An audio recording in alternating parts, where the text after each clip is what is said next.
আজকে আমি যা দেখলাম তা আমার ঠিক মনে এমন প্রভাব বিস্তার করছে যে কি কি যেন হয়ে গেল। আপনারা যারা গত বছর আসছিলেন তারা যদি চিন্তা করেন গত বছরের তুলনায় লোকটা কত বাড়ছে, হ্যাঁ এটা আল্লাহ পাকের এক খাস রহমত ব্যতীত হ্যাঁ সম্ভবপর নয়। এত মানুষ হতে পারে না, আল্লাহ পাক দয়া করছে এত মানুষ আপনারা আসছে। কিন্তু আমি একটা কথা বলি আর কি, আসলেই কিন্তু আমরা ফায়দা হবো না, আমাদের আমল এবং আকীদার মধ্যে হ্যাঁ তার প্রভাব থাকতে হবে। যথেষ্ট পীর সাহেব আছে এবং বিভিন্ন জায়গাতে মুরিদ করতেছে, মানুষ মুরিদ হইতেছে, আল্লাহ পাকের রহমত বরকত আশা করতেছে। কিন্তু একটা জিনিস আপনাদের খেদমতে পেশ করতে চাই, পীর সাহেব হতে গেলে কিছু যোগ্যতার প্রয়োজন আছে। আপনারা যদি এই যাচাই বাছাই করতে না পারেন তাইলে কিন্তু আপনারা ক্ষতিগ্রস্ত হবেন, আমরা ক্ষতিগ্রস্ত হব। একজনের হাতে ধইরা তওবা করলেই পীর হয়ে যান, একজন পীর সাহেবের ছেলের কাছে মুরিদ হইলেই একটা লোক পীর হয়ে যান।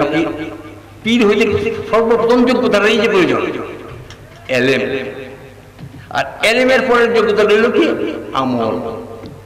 আমরা দরবারে মিয়ানিয়ার পক্ষ থেকে আমার আব্বাজান কাছে বলছে যে সার্বিক তত্ত্বাবধানে আছেন আমার ভাতিজা মৌলানা মুশতাক আহমদ, তার মধ্যে কি এলেমের কোনো ঘাটতি আছে? ঘাটতি নাই। আমলের কোনো ঘাটতি আছে? নাই। তাইলে বোঝা গেল তার মধ্যে এলেমও আছে আমলও আছে। আরেকটা জিনিস, সে কি আমাদের কাছ থেকে যে টাকা পয়সা নেয় সেই টাকা পয়সা নিয়ে শুধু সে নিজের ব্যক্তিগত প্রয়োজনে খরচ করে না, বিভিন্ন প্রতিষ্ঠানকে সুন্দর করার জন্য, ইসলামের খেদমত করার জন্য, ইসলামের বিভিন্ন প্রতিষ্ঠান তৈরি করার জন্য সে খরচ করে। তার আপনাদের কাছে পয়সা নেওয়ার উদ্দেশ্য রাখবে, সব সময় সে চেষ্টা করে যে আমি যে পয়সা আমি মানুষের কাছে আমার দেয় সেই পয়সাটা দিয়ে আমার ব্যক্তিগত প্রয়োজনের চেয়েও বেশি প্রয়োজন মনে করে সে দরবারে খেদমত করার জন্য, ইসলামের প্রচার এবং প্রসারের জন্য।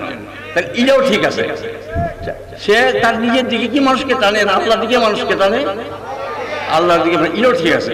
তাইলে আপনারা যারা এই দরবারের সাথে সম্পৃক্ত বা সংযুক্ত, আপনারা এই কথা নিশ্চিতভাবে ধরে নিতে পারেন যে আপনারা এমন একজন পীর সাহেবের সাথে আপনারা সম্পর্ক স্থাপন করেছেন যে আল্লাহ রসুলের বিধান যে পীর হওয়ার যোগ্যতা রাখে। অযোগ্য লোকের কাছে যদি আপনারা বয়াত হন আপনারা ক্ষতিগ্রস্ত হবেন, আর একজন সুযোগ্য পীরের কাছে যদি মুরিদ হন তাহলে আল্লাহর রহমত বরকত আমরা সব কিছুই পাবেন। আমার বিশ্বাস আমাদের পীর মুর্শিদ হযরত মাওলানা সৈয়দ মিরান শাহ তাতারীর যে সিলসিলা, সেই সিলসিলাতে যারা আপনারা অন্তর্ভুক্ত হয়েছেন আপনারা সঠিক পথে আছেন এবং অবশ্যই আল্লাহ পাক আমাদেরকে পরকালে নাজাত দিবে, এই আত্মবিশ্বাস আমার আছে। আমি বয়স্ক মানুষ, আমার বয়স প্রায় 80 বছর হয়ে গেছে। আমার ভাইরা এখানে উপস্থিত আছে, আমরা 4 ভাই 3 বোন। আপনাদের খেদমতে এই কথাটি বলতে চাই যে আমার বাবার সম্মানের জন্য, আমার বাবার ইজ্জতের জন্য, ইসলামের খেদমতের জন্য আমরা আমাদের সব কিছু প্রদান করতে প্রস্তুত আছি। আপনারা গত বছর আপনারা দেখছেন যে জায়গা কম ছিল, আমার ভাতিজা একটা প্রস্তাব করছিল যে আগামী বছর যদি বেশি লোক হয় তা আমরা কি ব্যবস্থা করবো। আমার ভাতিজা কিন্তু এই জায়গাটা ভরাট করে আপনাদের জন্য জায়গা তৈরি করছে। এই জায়গা যদি এবার তৈরি করা না হইতো তাহলে কিন্তু আমরা বসতে পারতেন না। কাজেই সে চেষ্টা করতেছে যে যাতে প্রতিষ্ঠানকে সর্বাঙ্গীন সুন্দর করা যায়, এই লোকে কাজ করতেছে। তা আপনাদের খেদমত আরো যে আপনারা তাকে সহযোগিতা করুন, সাহায্য করুন, যাতে সে ভালোভাবে এই প্রতিষ্ঠানটাকে সুন্দর করতে পারে। আর আমার বিশ্বাস জমি সম্পত্তি আমাদের কম বেশি যাই কিছু আছে আর কি, এই জমি সম্পত্তি তো আমি মরে গেলে আমার ছেলে পাবে, আমার ছেলে মরে গেলে আরেকজনে পাবে, এটা স্থায়ী জিনিস, এটা অস্থায়ী জিনিস।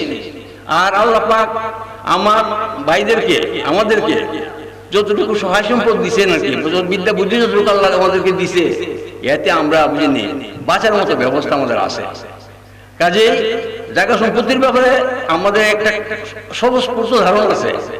আপনাদের প্রয়োজনে আমরা আমাদের সর্বস্ব ত্যাগ করতে রাজি আছি এবং আমরা আসবেন, আপনাদের খেদমত করব এবং আপনাদের খেদমত করে আমরা আল্লাহর নৈকট্য হাসিল করব, এই বিশ্বাস আছে। আর পরবর্তী পর্যায়ে একটা কথা বলতে চাই যে যার সুনাম সুখ্যাতি আছে তার পদস্খলনের সম্ভাবনা আছে। পদস্খলনটা পর্যন্ত পাও পিছাই যেতে পারে। কাজে আপনারা তাকে সবসময় সাহায্য করবেন যাতে কোনো অবস্থাতেই পদস্খলন না হয়, সে যেন সঠিক পদে থাকতে পারে। আপনাদের সাহায্যের মাধ্যমে সে সঠিক পদ। হ্যাঁ, আচ্ছা, আর আপনারা সবসময় দোয়া করবেন। আমি বয়স্ক মানুষ, বুঝিনি, এই বছর আপনাদের সামনে কথা বলছি, আগামী বছর যে কথা বলতে পারবো সেই আশা তো জেনে আমার মতো মানুষের করাচ্ছে না করেই ভালো, কারণ 80 বছর তো কম কথা নয়। আপনারা আমার জন্য দোয়া করবেন আল্লাহ যেন হায়াত বাড়াই দেয়, আলহামদুলিল্লাহ, আর হায়াত যদি কমে যায় আর কি, হ্যাঁ, তাইলে যেন আল্লাহ আমাকে মাফ করেন। আমি অপরাধী মানুষ, গুণাগার মানুষ, বুঝেন। এই বয়সে কিন্তু সবচেয়ে বেশি কষ্ট দেয় মৃত্যুর যন্ত্রণা সবসময় চোখের সামনে বাস। আমি বিশ্বাস করি আপনারা দোয়া করলে আমি হয়তো বাঁচলেও বা সুখী হবো, মরলেও সুখী হবো। আমার ভাই প্রফেসর নজরুল আহমদ অত্যন্ত আবেগপ্রবণ মানুষ, সে অনেক চেষ্টা করে এই দরবারে খেদমত করার জন্য এবং লেখালেখির মাধ্যমে খেদমত করতে চেষ্টা করে। এটা কষ্ট বড় জিনিস, এটা আমি থাকবো না, এটা আমার লেখা থাকবে, আমার কথা থাকবে, আমি থাকবো না। এই যে জিনিসটা সে চেষ্টা করে, তার জন্য আপনারা দোয়া করবেন যে সে হায়াতের মধ্যে আল্লাহ তাকে বরকত দেয়।